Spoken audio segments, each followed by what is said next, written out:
Okay, this is just a quick video about getting started with Photoshop. As you can see, I'm using Photoshop 7.0.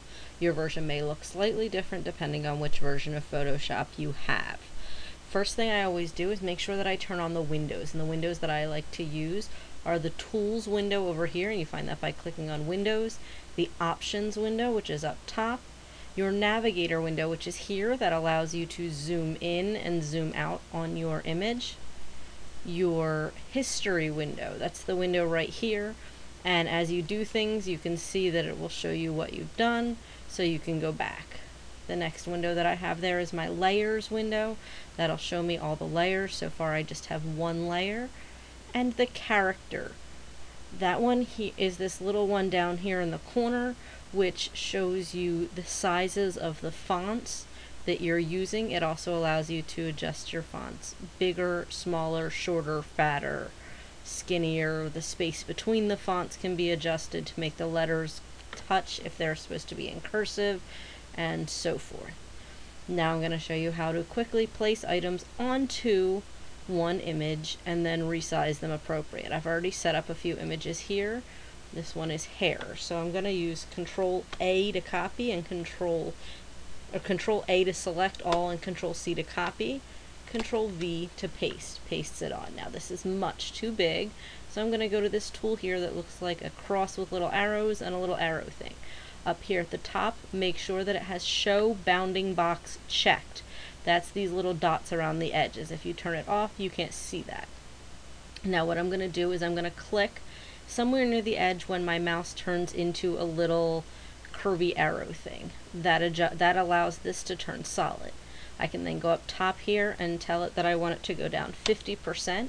I click this little thing in the middle to make sure that both the width and height adjust exactly the same. I then am going to hit enter in order to go ahead and save that change.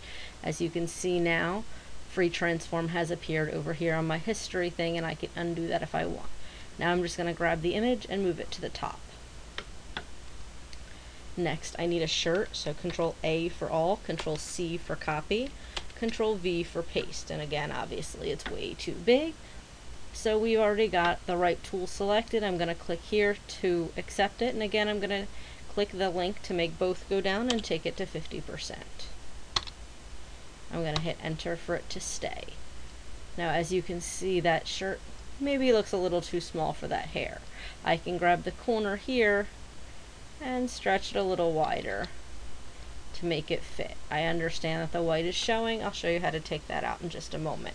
Now we need some shorts for the bottom, so we're going to again A, C, and V to paste, and again we're going to take those down to 50%.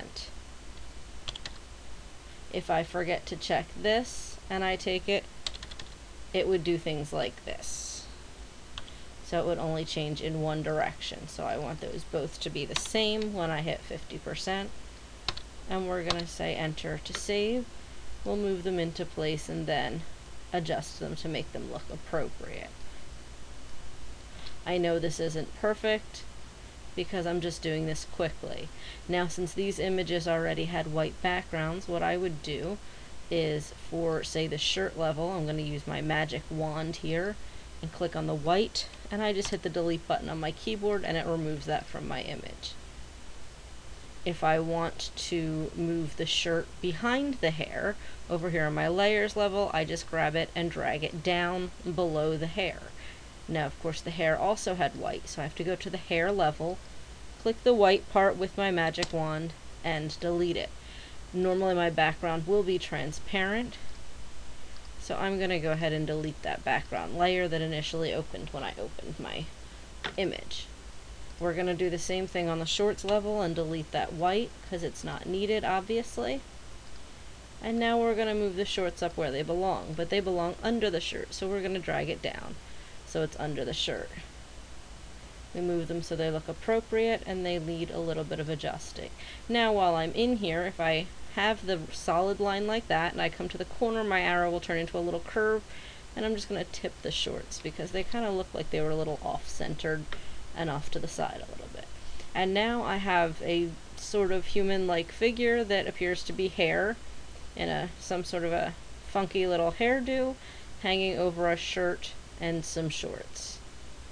That is how you work with layers. Now once I save this, I'm going to go to File, Save As.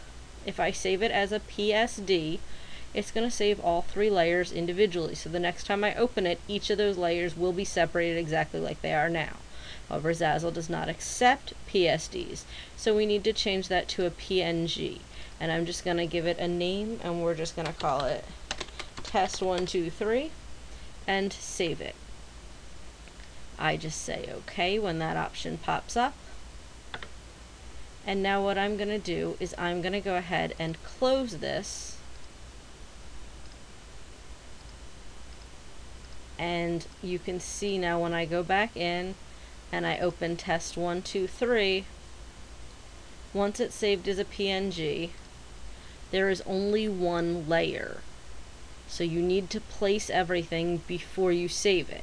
Now if I wanted to add text to this, I click the text button here, and I click on the window somewhere, and I type. We'll say red top, blue pants. And now you can see clearly that's too big because it goes off the edges of the image.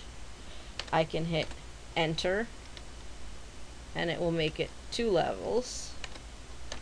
I always take out the extra space. Now there's way too much space between these lines, so what I do is highlight it, and I come over here to the little thing that looks like an A on top of an A with a little space, and it's set to auto, but we don't want it at auto because that makes it a little too big. I'm going to change it to 300. That's the size of the font. That brings it a little closer together. Let's take it down a little bit more to 250. Now you can see my lines are spaced just a little bit better. We're going to go back up here and move it down a little. And let's go ahead and change the font. If you double click the T over here, it will highlight everything, and I'm just going to make the font black.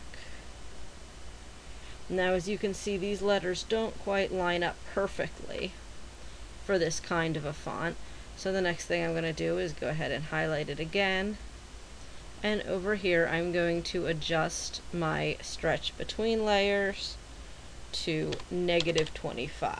And now you can see it actually kind of looks like cursive now. There's no little hangy thing at the ends of the letters. They actually do appear to flow into each other a little bit better than they did before. And that is one of the things you can do using the character. Now maybe you don't want it this big because you don't want it to be over the image. Okay, so we're going to again double click on the T so we highlight it all. And we're going to take it down to maybe 100 point font. Of course that means that we need to reset this too. And we'll make that to 50. Now I can move it off to the side here. And since I'm using this little tool, you'll see that bounding box is there. I can grab the corner and turn it a little, and I can even stretch the font using this. It looks a little blurry at the moment, but it's going to clear up as soon as I hit enter. They're still a little too close together now that I've tipped it on an angle, so we're going to go ahead and change this percentage between the lines up to 100. That looks a little better. Now they're not on top of each other, but maybe I want to switch it and put it just on 2 lines. Now, if I save this exactly as it is, that is exactly how it will appear on Zazzle. The fonts will be that size, that shape, that color. Everything is going to appear because they're saved as an image. It's not a separate file. It's all going to be one file once I save it as a PNG.